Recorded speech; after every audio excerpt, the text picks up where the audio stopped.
Recently, I've been getting more and more into self-improvement anime, and by self-improvement anime, I mean Hajime no Ippo. But when I finished it, it left a hole inside of me, so I did something that everyone else would do in my situation. I looked up self-improvement anime. And among doing this, a name that I saw time and time again was Welcome to the NHK, which I don't believe to be a very popular anime, but because I saw so many people recommending it, I had to give it a chance. But honestly, I don't think that this is a self-improvement anime at all. As a matter of fact, I think it is quite the opposite. Let me explain. So this is our main character. His name is Sato, and pretty much the first 7 to 8 minutes of this anime are Sato just going through it. At first, it shows Sato having a nightmare, and then he wakes up and he's pretty much still in a nightmare as this guy is hallucinating. Why is he hallucinating, you might ask? Probably because his neighbor is playing the same anime theme song on loop over and over for no reason. I'm just joking. That is one of Sato's problems, but that is not the reason he's hallucinating. The reason that he's hallucinating is because he is severely mentally ill. A little bit of backstory on Sato. He is a 22-year-old college dropout who believes that his entire life is a conspiracy theory. Sato self-identifies as a NEET, which is an acronym for not in employment, education, or training.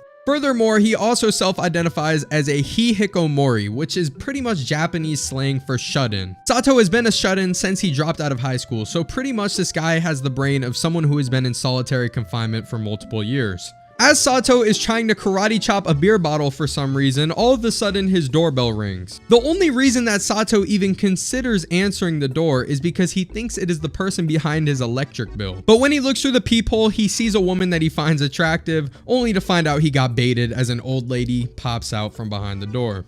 The lady is handing out a special edition of some sort of pamphlet, and apparently the special edition this week is talking about NEETs. Of course, because Sato has no interaction with the outside world, he immediately thinks that this is some kind of conspiracy theory or setup, and he crashes out on the woman. He does this because in his mind, everyone around him is fully aware that he is a NEET. This scene just shows how mentally ill Sato truly is from staying inside with no interaction for this long.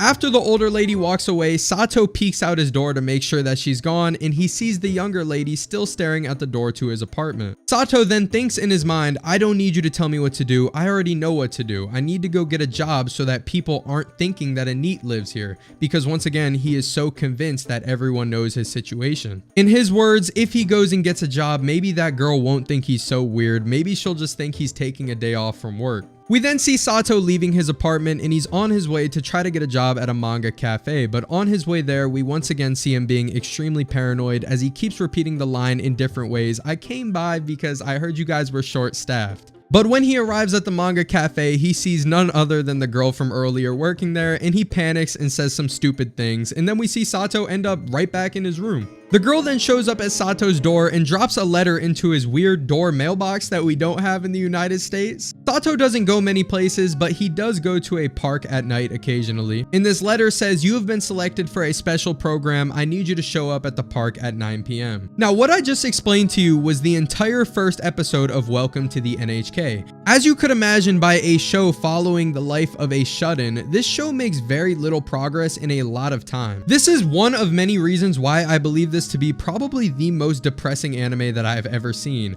I'm gonna try to go over some more reasons without spoiling the show too much, but I just want you to know, if you plan on watching this show, I'm probably going to go over a few things that are going to make your experience a little less fun. For starters, I want to bring up my previous point. This anime is so slowly paced that if you go to the comment section on episode 5 or episode 6, you will see quite a few people saying, I can't believe I just wasted 2 hours watching this show. Nothing has happened. I think that the reason for this is because this is not a show that is following an interesting main character. This is a show that is following a mentally ill shut-in. There is very little character development made from episode to episode. As a matter of fact, there is very little character development made throughout the entire anime. Once again, I'm warning you, there is about to be some spoilers, but over and over again throughout this show, we'll see Sato make some progress. The show makes you think maybe Sato is about to become better, and then he'll get sucked into an online game that keeps him in his room for multiple days at a time.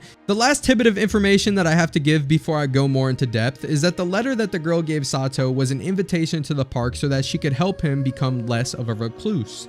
She tries her absolute best to help Sato. She brings him food. She counsels him every single night. She checks on him constantly. But despite all this, it doesn't help Sato. As a matter of fact, these things just make Sato's condition even worse. There's a scene later in the anime that shows another shut-in who is forced to leave his house because he has no other means of survival.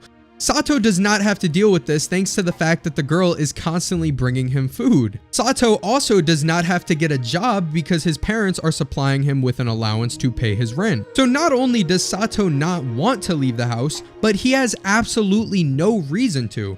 And besides, every time Sato does actually leave the house, he is usually getting used by another person, whether he is partaking in a pyramid scheme or whether he is getting manipulated by a girl who was in his life before. Either way, this is not an anime portrayal of a shut-in. This is a true and honest mentally ill shut-in, and I think accompanied by one of the saddest, or rather melancholy soundtracks I have ever heard, makes this an extremely depressing anime. And could I see this anime being motivating for some people? Yes, I absolutely can. But I think for the majority of people, this is actually going to make you feel worse. And I know that's a crazy statement, but this is just an extremely melancholy, sad experience. So yeah, I just finished the anime. I know this video was kind of all over the place, but I decided I wanted to talk about it really quick. I'm currently at 3 subscribers, so if you enjoyed the video, make sure to subscribe and please leave a like on the video. It would help me out a lot. I'll see you guys later. Bye.